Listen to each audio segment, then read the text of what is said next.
까만입니다. 더 시저입니다. 어제 장은 3대 지수 모두 보합권으로 마무리. 장 중반만 해도 괜찮은 상승을 이어가다가 어제 썸네일 제목과 같이 파월이 나스닥의 벙커 버스터가 될 것이다. 파월이 FOMC 회의와 이어진 기자회견에서도 전혀 증시에 도움이 될 만한 말을 하지 않음으로써 증시를 상당히 끌어내렸다. 트럼프는 파월 멍청해 스투피드, 굉장히 좀 스투피드한 파월이고요. 물론 물가 상승을 막기 위해 그리고 관세에 영향이 있기 때문에 굉장히 망설이고 신중한 건 알겠으나 그것을 신중하게 한다고 막을 수 있는 게 저는 아니라고 생각해요. 어차피 증시는 급등을 하고 버블이 끼고 다시 급락을 하고 이런 거의 연속이거든요. 다시 급등을 하고 버블이 끼고 급락을 하고 뭐 이런 거의 연속인데 왜 이렇게 파월은 스투피드하게 질질 끄느냐. 저도 좀 많이 답답하고요. 그런데 트럼프는 또 이란 공격할 수도 있고 안 할 수도 있어. 화장실을 가서 똥을 쌀 수도 있고 안 쌀 수도 있어. 주식이 오를 수도 있고 안 오를 수도 있어. 도대체 뭐 어쩌라는 건지. 그러면서 또 공격을 또 하고 아주 지금 개판입니다. 이스라엘은 이란 핵 시설을 폭격하고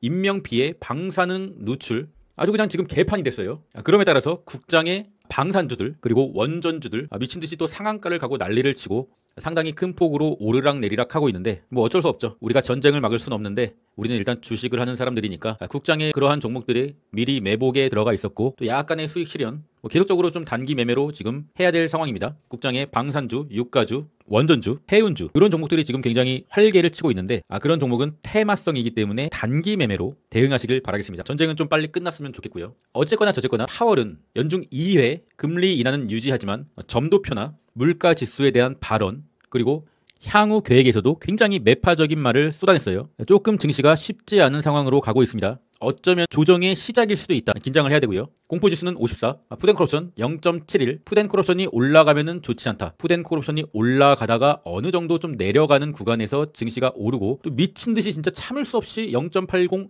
이상으로 올라간다라고 하면은 그때부터 뭐 해야 되죠? 시작하는 겁니다. 공포의 매수 시작합니다. 푸드앤콜옵션이 0.80 위로 올라가고 공포지수가 피어 또는 익스트림 피어로 가게 된다고 하면 모두가 다 주식을 내던지고 도망갈 때 우리는 다시 싸게 받아와서 다시금 시간이 많이 흐르고 탐욕의 구간에 오면은 그들이 또 달려올 거예요. 비싸게 산다고. 그러면은 다시 주면 됩니다. 이거의 반복이에요. 주식은 탐욕에 찌들어서 주식을 산 자들이 공포에 싸게 팔 때 받아서 좀 기다리다 보면은 그들이 또 달려오니까 다시 주고 다시 받고 다시 주고 다시 받고 다시 주고 다시 받고 다시 주고 계속 반복. 오늘은 이제 휴장이고요. 금요일에는 필라델피아 여는 제조업 지수 발표가 있는데 중요한 건 아니고요. 지금 전쟁과 파월이 이미 매파적인 스탠스를 취했기 때문에 상당히 좋지. 오늘 휴장이니까 이 휴장 기간 동안에 월가의 세력들이 좀 진정을 좀 했으면 좋겠습니다. 너무 확 급락하지는 않게끔. 듣고 계시는 분들은 그래서 지금 뭐 어쩌란 말이냐 그렇게 생각하실 수도 있는데 저 같은 경우는 4월에 저가에 매수한 롱 물량은 일부 익절을 했고 나머지는 다시 그 저점이 오지 않을 것 같아서 나머지는 조금 조정을 쳐맞고 가려고 합니다. 그리고 숏은 조금 헤지용으로 샀고요. 나스닥이 여기서 크게 내리면은 다시 롱을 추매할 현금도 충분하고요. 어차피 주식은 길게 보고 가야 됩니다. 그 와중에 조정은 반드시 쳐맞게 되고요. 모든 조정을 피하고 기가 막히게 저점에서 다시 많은 물량을 담기는 힘들어요. 사람의 심리상. 조정이 안 오기를 바라지만 조정을 맞을 준비는 다 한 상황입니다. 근데 여기서 저점에서 물량을 좀 들고 있기 때문에 조정이 안 오고 그대로 추가적으로 좀 더 오르면 뭐 더 좋고요. WTI 국제유가 현재 전쟁이 심화됨에 따라서 국제유가가 계속적으로 오르고 있습니다. 국제유가의 캔들이 최소한 빨간색 5일선을 이탈하기 전까지는 여전히 전쟁의 리스크는 남아있다고 보시면 됩니다. 그러면은 뭐 국장에서 관련주를 단기 매매해야겠죠. US뱅 나스닥 지수 제가 영상을 만들고 있는 현재 상당히 나스닥 선물이 내리고 있고 일봉을 봤을 시 21선 가까스로 지금 지켜주고 있습니다. 캔들이 21선을 이탈하게 된다고 하면 지지선은 이제 파란색 상단선 그리고 파란색 하단선 여기가 지지선이 된다. 여기를 이탈한다고 하면 볼린저 밴드 하단, 여기를 이탈한다고 하면은 장기 상승 추세의 하단, 여기를 이탈한다고 하면 파란색 201선, 여기를 이탈한다고 하면은 이 갭라인 빨간색 선. 주말 영상에서 말씀드렸죠. 단기 매매를 해야 될 구간들 그리고 물량을 좀 적극적으로 분할로 매집을 해야 될 구간은 이 구간. 기회를 주면은 여기서부터는 적극적으로 한번 내려올 때마다 초분할 매수로 물량을 다시 한번 모은다. 아까 말한 사람들이 탐욕의 구간에서 매수를 하여 공포의 구간에서 손절하는 그 구간, 우리가 그 물량을 싸게 다시 받아와야 할 구간, 이 구간이 안 오길 바라고 있는데 오면은 뭐 받아줘야죠. 나스닥 지수 4시간 봉으로 봤을 시 현재 단기 하락의 추세, 여기를 이렇게 돌파를 해줘야 되는데 돌파를 어제 살짝 윗꼬리로 해줬다가 파월이 매파적인 스탠스 그리고 전쟁의 심화로 현재 나스닥 선물은 다시 이 하락의 추세 안으로 돌아왔다. 여기를 뚫어야 됩니다. 뚫지 못하고 저항받으면 다시 내린다. 현재 좀 좋지 않은 상황. 어쩌면은 어제 파월의 발언 때부터 나스닥은 조정이 시작됐을 수도 있다. 하지만 월가의 세력이 아직 개미들을 고점에 다 태우지 못했다. 그런 계산이 쓴다고 하면은 다시 한번 돌파를 했다가 개미들을 더 펜트하우스에 입주시키고 내릴 수도 있겠죠. 나스닥이 최고점을 뚫을 수도 있겠죠. 당연히 저도 그걸 바라고 있고요. 하지만 현 구간에서는 나스닥을 단기 매매만 해야 되고 절대로 무한정 홀딩하는 물량을 매수할 때는 아닙니다. 매년 지수 마이너스 10%의 조정은 반드시 오니까요. 4월에 거의 마이너스 30%에 육박하는 큰 관세 빔이 나오고 그 정도의 큰 하락장은 25년도에 또 오진 않는다고 보고 있으나 지수 마이너스 10% 정도는 조만간 옵니다. 이 정도의 조정은 아무리 상승장이어도 매년 오니까요. 그것을 염두에 두고 현재는 조심조심 하면서 단기 매매만 해야 될 구간. 테슬라 어제 장 초반에 상당히 좀 좋게 오르다가 멤버십 회원님들이 흥분해서 또 추격 매수를 들어갈까봐 일단은 테슬라 장 초반 반등 중 330 저항입니다. 말씀드렸고요. 정확하게 장중 고점 329달러를 찍고 윗꼬리로 마무리해주는 모습 상당히 좀 아쉽고요. 330 저항이라는 것은 알고 있었지만 테슬라를 갖고 있는 입장에서 한번 뚫어주길 바랬는데 역시나 특별한 호재가 없는 한 이 빨간색 선 21선 2평 330 저항을 뚫어주는 것은 좀 쉽지가 않다. 명확한 호재가 나와야 뚫고 지지받고 오르는데 쉽지가 않은 상황입니다. 일단 테슬라 매매의 향후 계획으로는 정말 크게 내렸을 시 라스트 추매를 한번 받아보려고 하고 있습니다. 엔비디아 좀 상당히 좋게 마무리를 해줬으나 저항선 역시 명확하게 뚫지는 못했죠. 저항선을 완벽히 뚫고 지지하면은 추가적인 상승이 가능하며 나스닥을 최고점으로 인도해줄 수 있는 현재 유일한 종목인데 엔비디아가 애매모호하게 또 마무리를 해줬다. 반도체. 그러니까 엔비디아를 필두로 한 반도체들이 랠리를 오버슈팅으로 보여줘야 나스닥이 최고점을 돌파할 수가 있는 것이죠. 그러나 반도체 속스X가 지지선에 딱 걸쳐있다. 금일 밤 나스닥 선물이 버텨주지 못한다고 하면은 지지선을 이탈하면은 반도체가 단기 추세 이탈로 갈 수가 있다. 조심해야 될 구간이죠. 여기서는 보유자의 영역이지 얼마 남지 않은 나스닥의 최고점을 노리고 급격하게 많은 물량을 실어서는 안 된다. 속슬 역시나 좀 위태위태한 상황. 5일선을 이탈할지 말지 오늘 밤 나스닥 선물과 전쟁의 진행 심각성에 따라서 결정될 것 같습니다. 구글은 일단 21선은 좀 지켜내는 하락, 현재 170달러 또는 169달러 부근에 지지선이 있는 것이죠. 상승 추세선의 하단 지켜내야 되고요. 단기 매매를 하실 분들은 이 지지선에서 매수를 한 후 이탈하면은 칼 손절을 하는 그런 단기 지지선 매매 해볼 수가 있는 상황입니다. 애플은 지지선이 193달러 무너지면은 이제 180달러 대까지 내려올 수가 있는 것이죠. 좀 지켜줘야 된다고 보고 있는데 매매하실 분들은 지지선에서 매매하시고 이탈하면은 손절 그리고 다음 지지선을 기다린다. 여러분들이 주식을 항상 매수를 언제 해야 되느냐고 묻는데 그날 사서 그날 파는 단타가 아닌 홀딩을 할 물량들은 언제나 채널의 지지라인에서 사는 겁니다. 채널의 지지라인을 지켜준다고 하면 반등, 채널의 지지라인을 지켜준다고 하면 반등, 채널의 지지라인을 지켜준다고 하면 반등, 지지라인을 지켜주지 못하면 큰 하락. 그러니까 항상 채널의 지지라인에서 매수를 한 후 기다리고 이탈을 하면은 명확하게 손절을 해야 된다. 전 세계에 많은 돈이 모인 미국의 빅테크 종목들은 상당히 많은 돈과 여러 세력들의 이해관계가 있기 때문에 채널만 잘 그어놓으면은 채널의 지지라인과 저항라인대로 주가가 움직인다. 국장의 계좌주들은 그냥 세력 맘대로 하루에 상한가를 갔다가 하한가를 갔다가 하지만 시총이 엄청 큰 미국의 빅테크는 웬만하면은 지지라인과 저항라인대로 주가가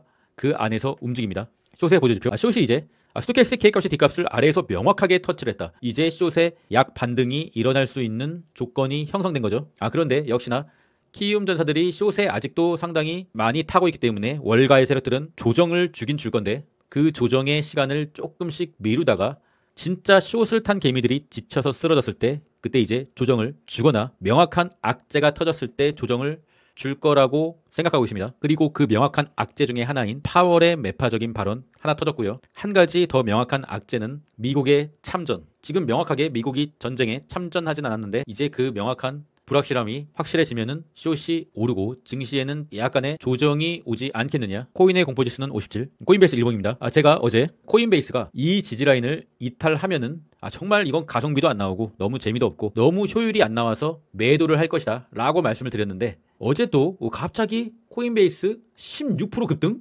월가의 세력들이 더 시저의 불평불만을 알았는지 다행히 코인베이스가 올라줬네요. 코인베이스가 오른 이유는 미 상원 문턱 넘은 스테이블 코인의 법안 통과로서 관련주들이 오른 것이죠. 최근 계속적으로 올랐던 이 서클을 필두로 드디어 이 무거운 종목 코인베이스가 상승, 코인베이스 200 CONL은 32%가 올랐고요. 드디어 이제 코인베이스의 피날레가 시작된 것이죠. 그럼에 따라서 제가 가지고 있는 CONL은 두 포트에 갖고 있었는데 한 114%, 두 번째 포트는 한 118% 정도 달성을 했고요.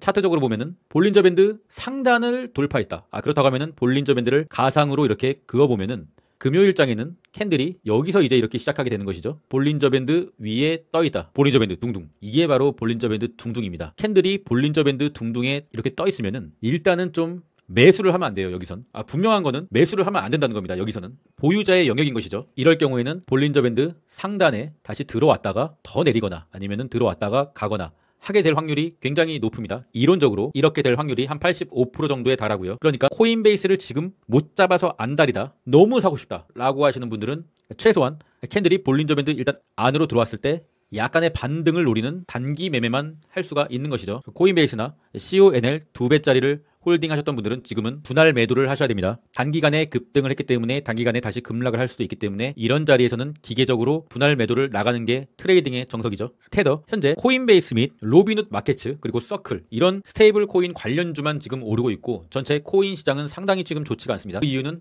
테더의 도미넌스 차트를 보면은 저항선을 뚫은 거죠. 어제 영상에서 말씀드렸죠. 테더의 차트가 상당히 위험하게 흘러가고 있다. 그렇기 때문에 코인의 추매는 상당히 신중하셔야 된다. 다시 테더의 도미넌스가 이 저항선 이제 지지라인이 됐을 텐데 파란색 지지라인도 됐고 검정색 저항선도 지지라인이 됐고 다시 이탈해줘야 이런 구간에 테더의 도미넌스가 있어야 코인이 상승할 수가 있습니다. 현재는 그냥 비트코인이나 코인 쪽에 상당히 위험한 상황. 비트코인의 일봉입니다. 상당히 좀 좋지 않게 21선 아래에서 위치하고 있고 21선 아래에 있을 때 비트코인을 매수하는 것은 맞는데 이미 다 올라왔는데 여기서 지금 뭘 매수를 하고 있습니까? 단기 매매 전략을 갖고 계시는 분들만 접근할 수 있는 자리고요.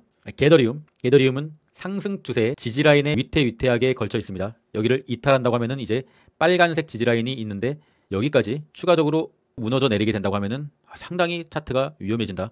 완벽한 추세 이탈입니다. 상당히 예의주시하면서 지켜봐야 되는 상황이고요. 최근 멤버십에 커피 후원과 음료수 후원 상당히 많은 분들이 해주셨더라고요. 굉장히 감사드리고요.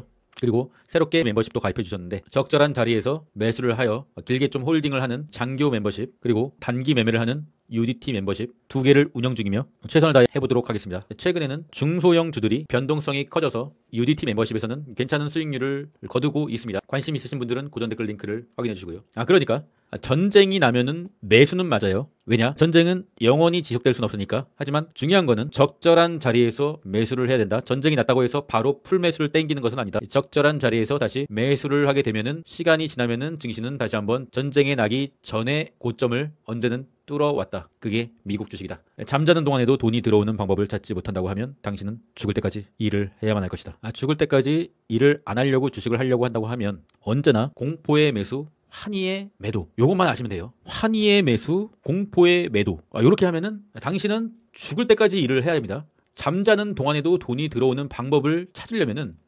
공포의 매수, 환희의 매도 반대로 하면 안 된다는 거죠. 뭔 말인지 아시겠죠? 그럼 전 끝까지 하겠습니다. 이상입니다.